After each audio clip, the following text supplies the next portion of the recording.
Going into Romans chapter 13, this is something we wanted to get into, and just to cover this passage because it's been brought up. A lot of people have asked me questions about what my thoughts were on it. So I want to read the first 7 verses of Romans 13. And then those of y'all who are in the comment section, definitely comment on these verses and your thoughts on it. But I'm going to start reading from verse 1 to 7. It says, "Let every person be subject to the governing authorities, for there is no authority except from God, and those that exist have been instituted by God. Therefore, whoever resists the authorities resists what God has appointed, and those who resist will incur judgment. For rulers are not a terror to good conduct, but to bad. Would you have no fear of the one who is in authority?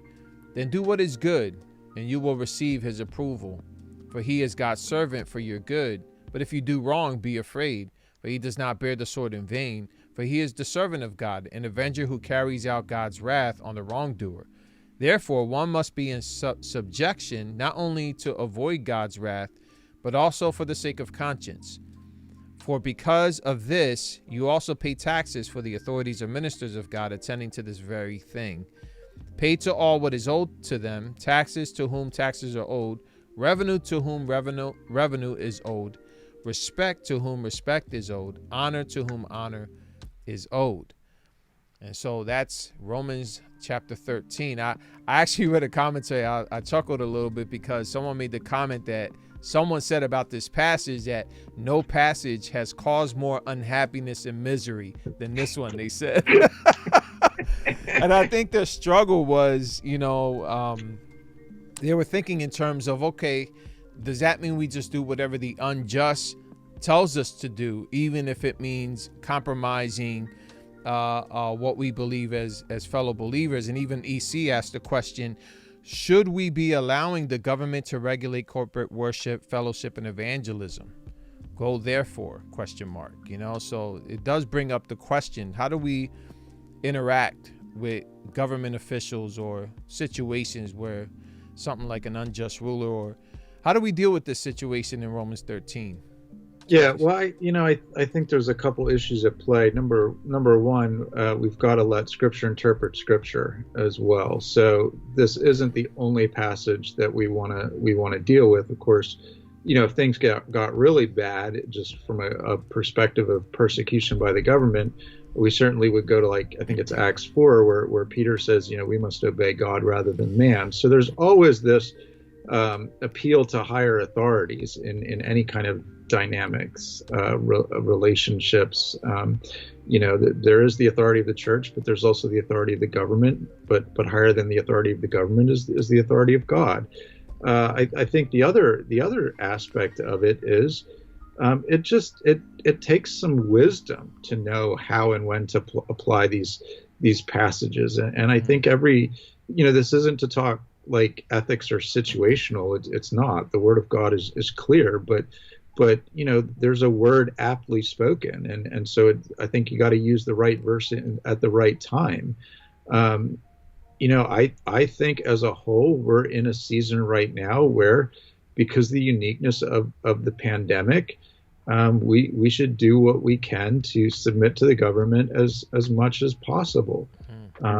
Let's just recognize too, CDC and some of these other places, they are experts on this medical stuff and pandemics, and they've spent time thinking about it. You go to your doctor and trust your doctor for the most part. Now you don't set aside your reasoning ability when you talk to your doctor, but you trust your doctor as an expert. And sometimes you got to trust the experts, or at least defer to them as you weigh what they're saying. I have degrees in biblical studies, but you don't see me you don't want to come to me for a medical opinion. I don't know anything. And so I do think it's a season where we do that. Now, if the government was saying like everybody to my knowledge has been clear, this is for a season, and I realize sometimes they keep extending these, but nobody's saying, we're going to shut down churches forever, or we're going to shut down evangelism forever. Don't talk on the streets. Now that is a concern, That's a concern I think we should have on our radar long term as Christians. You see it happening in some Western countries in Europe. Street evangelism is can get you into trouble, fined, that sort of thing. So let's be concerned maybe, but let's not panic, and let's not use the pandemic, which is a very unique situation, to stir up anti-government kinds of conspiracy theories. Again, keep your head on a swivel, keep watching what's happening in our climate, our cultural climate, but at the same time, be smart and stay home. They're telling you right now, staying home is in some ways, or at least staying socially distanced, is a way that you can love your neighbor. And we need to. We're not. Those two commands, I don't think, are contradictory. Obeying God, and in this case, obeying the government. Yeah. You may get to a point where they do become contradictory. If the pandemic is clearly over, and suddenly, the government wants to increase all kinds of regulations on churches meeting, or you have to have licensures, or, they're barring church doors, then thankfully in America, we still have a court system where we can fight that. So then you take advantage of that. But let's not underreact, but let's not overreact either. Right. And you brought up Acts 4, and I think that's a good example of the other side of it too, where they actually charged them not to speak and teach what they were teaching, and then their response is in verse 19 right there, where it says, whether it is right in the sight of God to listen to you rather than to God, you must judge. And then they continue to say, for we cannot but speak of what we have seen and heard. And so when it comes to our witness, when it comes to our message, that's where I think the line's drawn. I think no government or anyone can tell us don't preach the gospel. We have to, Right. The line is clear there, but I feel our initial reaction to this whole thing about not meeting on Sundays for the sake of, this whole thing that's going on, I think initially our reaction was a good one. We were being neighborly. We were being careful. We had a lady who was attending that's elderly, and we have families, we have little ones. So I think we reacted the right way. I think what we did was right. I think the challenge now is moving forward, and looking ahead. And I actually talked to some other pastors around here, some other BFC pastors, and they're on the same boat. They're just like, what do we do about this? And I think the one thing I did hear is that we want to honor the authorities that God has placed. We also don't want to compromise the message and our convictions as God's people. Now, how does that play out? That's where we're trying to figure things out from there. Yeah.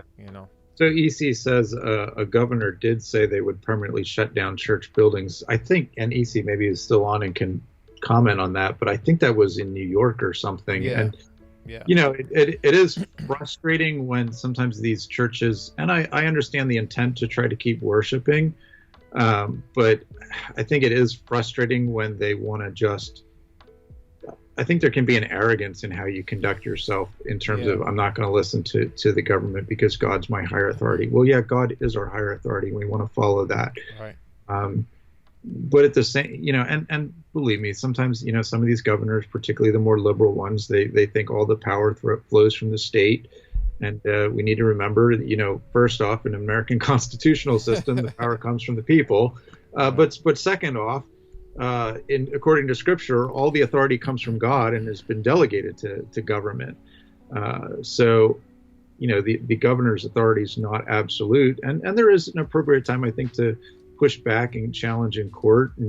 But I think you got to look too at the immediacy of the moment. Why are they telling you to shut down? And sometimes you got to wonder if some of these people that are trying to keep their churches open are doing it for the hype, doing it for the attention, or do they just not realize that this virus, they buying into the conspiracy theories that this really isn't a thing.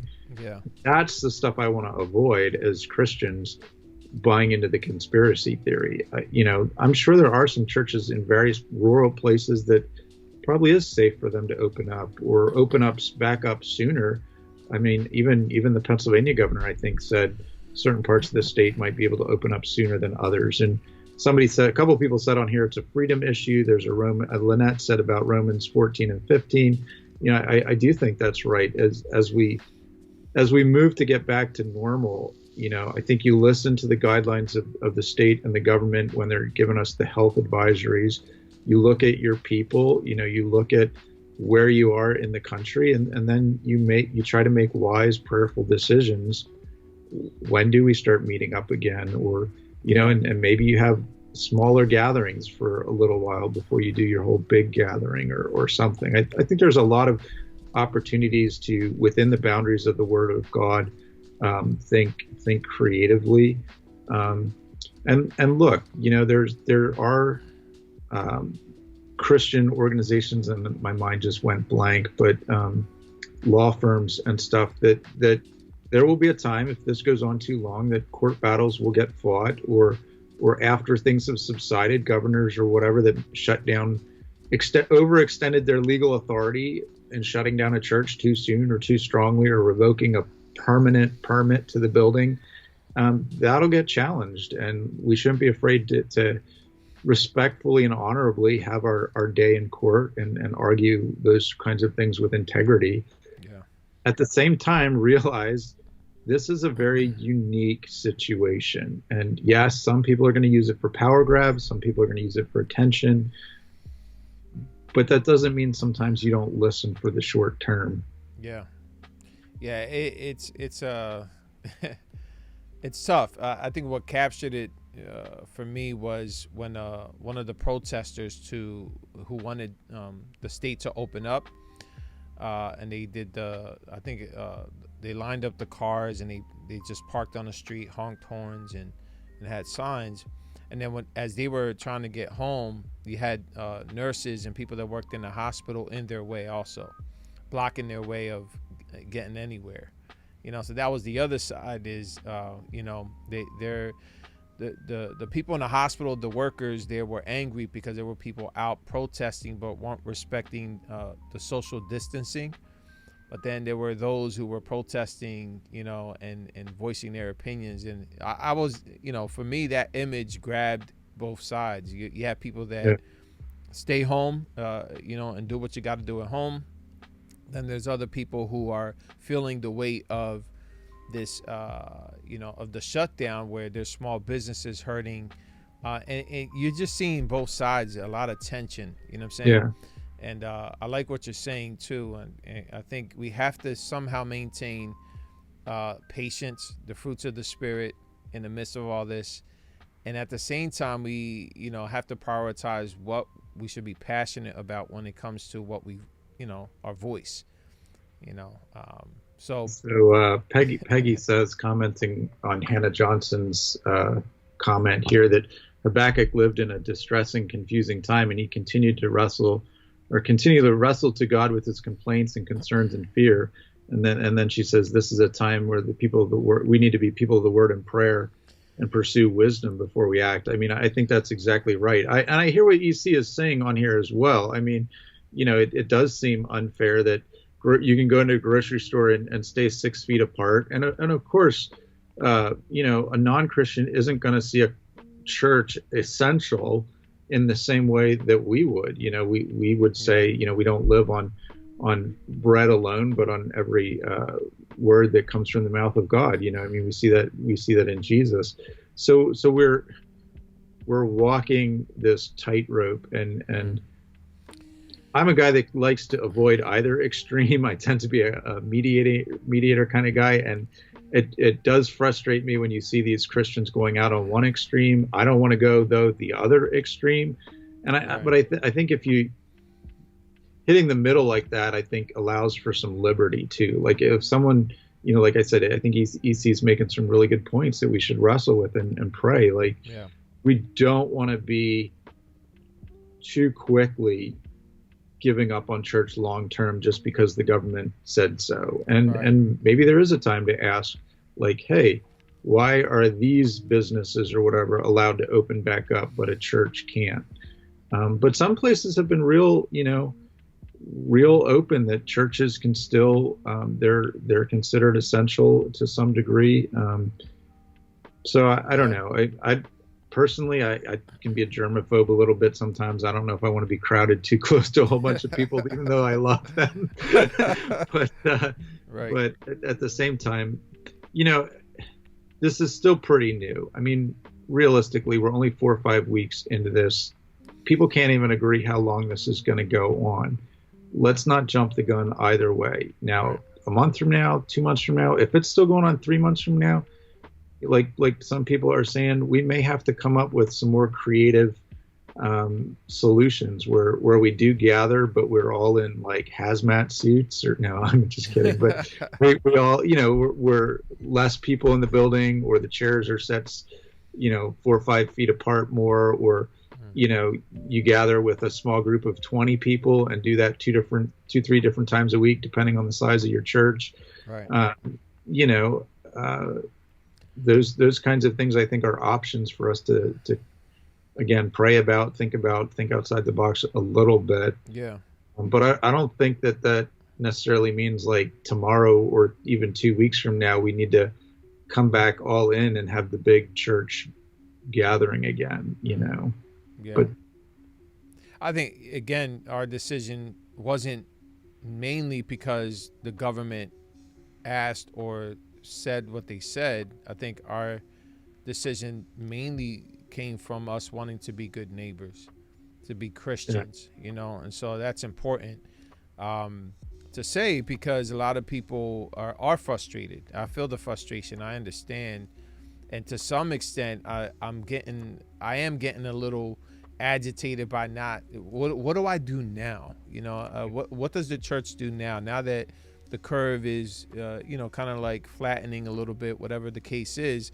What do I do now? How do we move forward? And I think those are the conversations that are going to be had, and it's going to be very challenging for us moving let me ask forward. you this as a pastor, because I'm following through some of the comments and stuff. Do you think if we're not gathering, and I'm asking you this primarily because you came out of kind of that Pentecostal faith background, do you think we're showing a lack of faith in God by giving into this virus and giving into the government and the restrictions? I mean, why not just gather and have faith that God will protect us if he wants to? Right.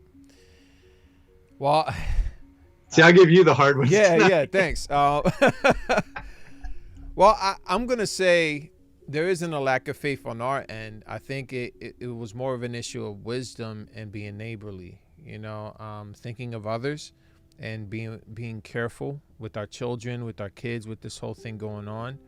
So it wasn't fear. It was more, okay, I always took what the government said as asking us, only because I know about what the amendment says. That document is held higher than the actual officials in office. So they really can't dictate or tell us what to do as a church and as believers with our core convictions. So I took that as more of a, okay, this is what they're saying. This is what we're going to do. We decided to do it out of wisdom, out of being neighborly, and also following suit with some other pastors, BFC pastors, that I got with, and they were kind of like on the, on that same track of, let's hold off on meeting and let's wait to see how this whole thing works out in order to, keep our people safe. So it was more wisdom. If anything, it was wisdom, no fear at all.